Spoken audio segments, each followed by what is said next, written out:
Welcome. Today we're going to be talking about the big three. Yes, Xbox, Nintendo, and PlayStation's 3 showcases, 1 verdict. We're judging on 3 things: showcase quality, most anticipated first-party game of the year, and the future of the platform. All 3 together tell you not just who had a good show, but who actually has a direction, who knows what they are, and who is lost. I'll give you the ranking right up front because I'm not here to waste your time. Xbox first, Nintendo second, PlayStation third. And I'm going to tell you why. Stand by.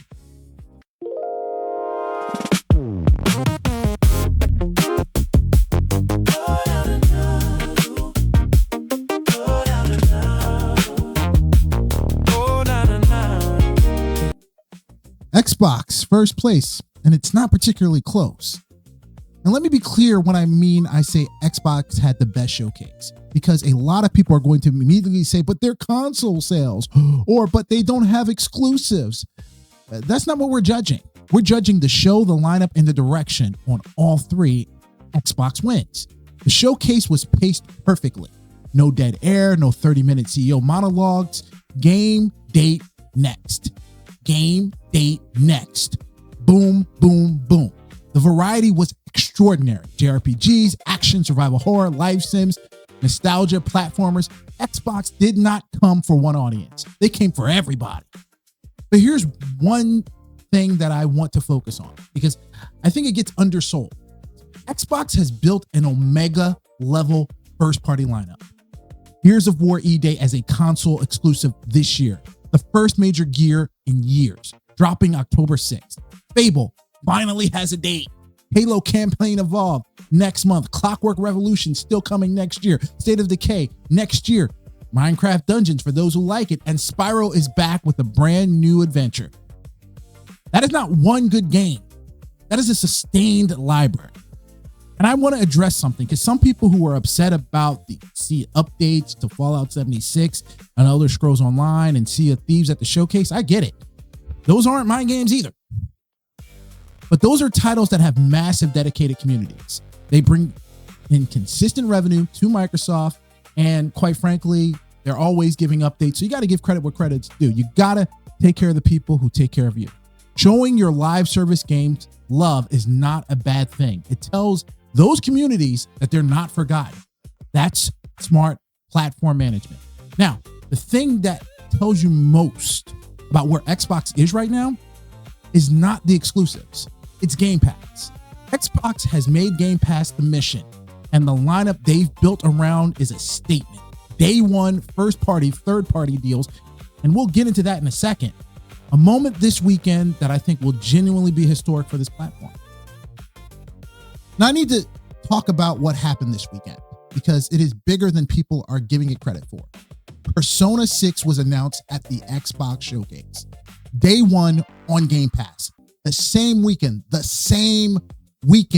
PlayStation lost Final Fantasy VII Revelation as a launch exclusive. Now, think about what those 2 franchises mean historically. Final Fantasy and Persona were PlayStation. Not just games, they appeared on the PlayStation exclusively.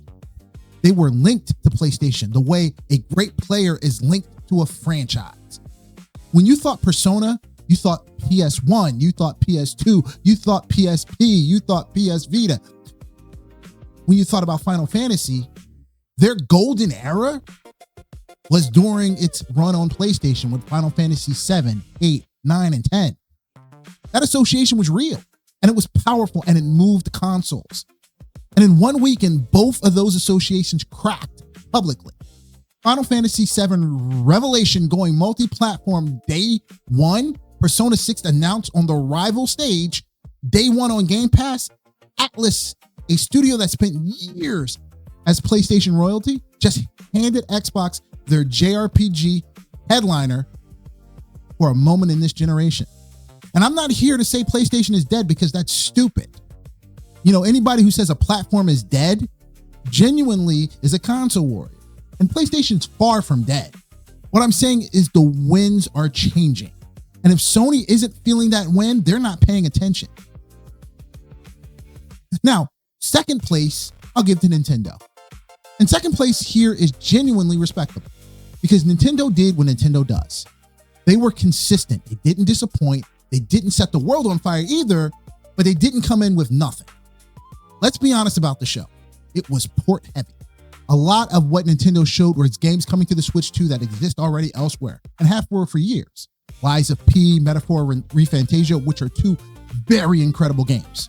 Switch owners should absolutely jump on it if you haven't played it. Devil May Cry arriving on the platform. Great. These are all great games, but they're not new announcements for the gaming world. They're just new announcements for Nintendo's audience specifically. And I do want to say, seeing DMC 5 on Switch 2 is cool. And I know DMC fans on that platform are excited. But personally, I'm still waiting for that Devil May Cry 6 official announcement. That's the one I want, not another port of 5. But that's okay. They also showed Pokopia updates, their live service Pokemon game, which tells you Nintendo too understands that dedicated game communities need to be fed. That's the same logic as Xbox is showing with Fallout 76 and ESO updates. It's smart. They also showed Kingdom Hearts gameplay that was significant. That was not a port. That was not a remake. That was a new game in a beloved franchise showing actual gameplay on Nintendo hardware. People noticed. And Xenoblade Genesis, the announcement of a new Xenoblade title under a new name, that's Nintendo leaning into their JRPG identity in a meaningful way. The Xenoblade community is passionate and patient, and they deserved that moment. Now, my personal game of the show from Nintendo, and honestly, it's my game of the show across all 3 shows, is Fire Emblem. I love Fire Emblem. The new Fire Emblem looks like it's doing something genuinely unique with its story structure, a competition format woven into the narrative. And now, if you know Fire Emblem, you know the series is always at its best when the story and strategy are deeply intertwined. And when the people on your grid are people you know and care about, this looks like what it's taking it further. And I'm watching that one very closely. But the announcement that made the room react, and I watched a lot of reaction videos, was the Legend of Zelda Ocarina of Time remake. This year. And I want to pause on that because there's a lesson here that I hope a certain platform is taking notes in. You want people to get excited about a remake? How do you do it? I don't know. Wait a couple of decades. Let a game become legendary. Let an entire generation grow up having heard about it, but never played it properly. Then remake it. That is how you create genuine cultural impact with the re-release. Nintendo waited, and the reaction was exactly what you'd expect. Chaos. Pure chaos in the best way. PlayStation. Unfortunately, this year is 3rd place. And I don't mean in sales because obviously they're #1 platform in the world. But this one hurts to say because I love PlayStation. I have loved PlayStation. Some of the most important gaming experiences of my life came from PlayStation hardware and PlayStation Studios. But I have to be honest. And the honest truth is, as I watched reaction videos to the Xbox Showcase this week, the thing that just kept jumping out at me was how many of those games were also coming to PS5. Now, Microsoft is providing more games for the PlayStation 5, and that's fine. I don't really care about I'm not anti or pro exclusive. I'm like, game where you want a game. And I'm less exclusives is better for the consumer. But what I am saying is, and this is not a shot, this is a fact, and it should be alarming to anyone who pays attention to platform health. PlayStation right now is pushing more hardware than software. New PS5 models, the PS Portal, accessories, and while hardware iterations are a normal part of the business, that cannot be the story of your generation. The story of a generation has to be the games. And PlayStation's first-party game output this generation has not matched the hardware ambition.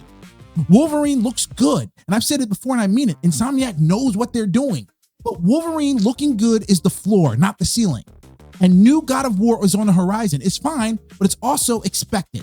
We've been to that well a lot, multiple times. The audience knows what it is. What PlayStation is missing right now is surprise. The feeling that something is coming that you didn't see coming. The portfolio that covers every kind of player. Xbox had that at this year's showcase. Nintendo had at their showcase.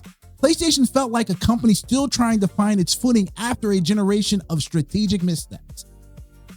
Now, something came out today that I have to address. An article dropped reporting that Xbox pulled Halo Campaign Evolved from Sony Showcase.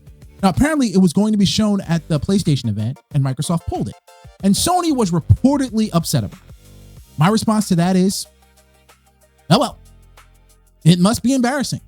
And not because I want Sony to be humiliated, but because sometimes you need the wake-up call to be loud enough to actually hear.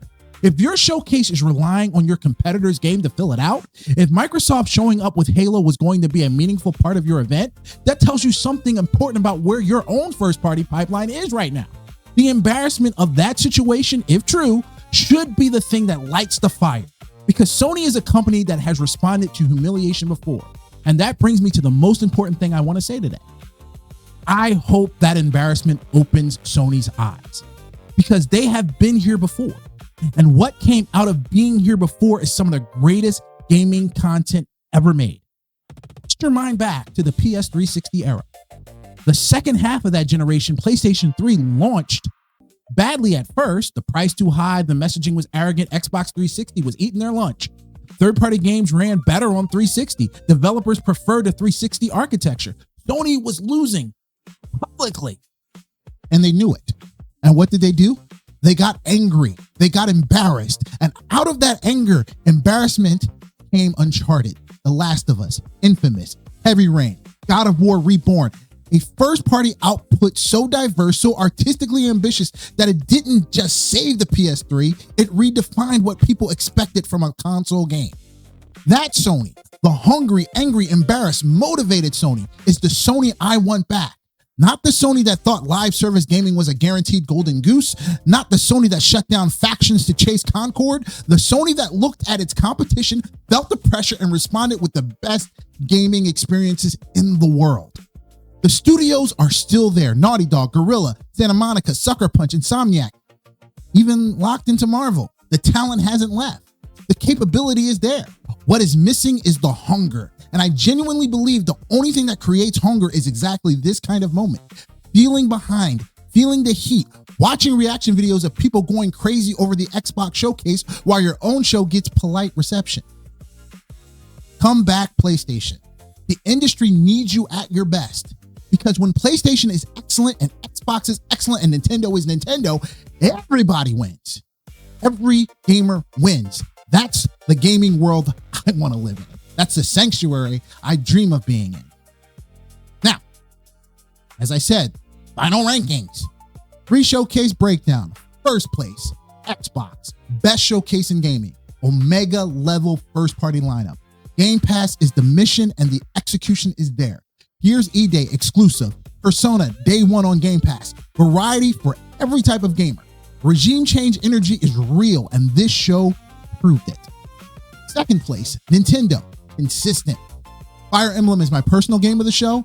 Zelda Ocarina of Time remake coming out this year. That's a cultural moment. Port heavy, but the ports are excellent. And Switch 2 owners are going to be eating. Kingdom Hearts 4 gameplay looked amazing. And Xenoblade Genesis did the job. Third place, unfortunately, PlayStation. Lost. More hardware than software. Microsoft publishing more games for your platform than you are. Lost Persona 6. Lost Final Fantasy 7 Revelations. The Halo pull situation. Wolverine needs to be more than good. The angry, hungry Sony needs to come back. The capability is there. The hunger has to find them again. That's the breakdown. Now, if you liked what I said, please click a follow, drop a comment. Do you agree with the rankings? Is Nintendo really above PlayStation right now? And what's the one game from any of these three showcases that you're most excited about? Come find me live on Twitch, because every once in a while I'm there gaming. The sanctuary is always open. Save your game and see you at the next save point.